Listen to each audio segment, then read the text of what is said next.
వారు దేవునికి విరోధముగా మాట్లాడిరి. వారు దేవుని శోధించిరి, వారు దేవుడి మీద తిరగబడిరి. దేవుడు తన బిడ్డలకు కావలసినవన్నీ కూడా దయచేస్తూనే ఉన్నాడు.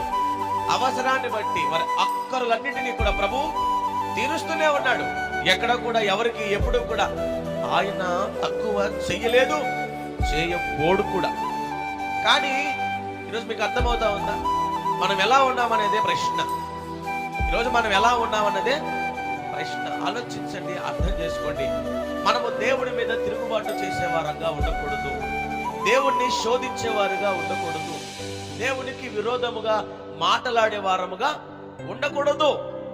మన హృదయాలలో దేవునికి చోటిచ్చే, మన హృదయాలలో మన గృహాలలో దేవునికి చోటిచ్చే విధంగా మాత్రమే మనం ఉండాలి. కానీ దేవునికి విరోధముగా మనము నిలబడకూడదు.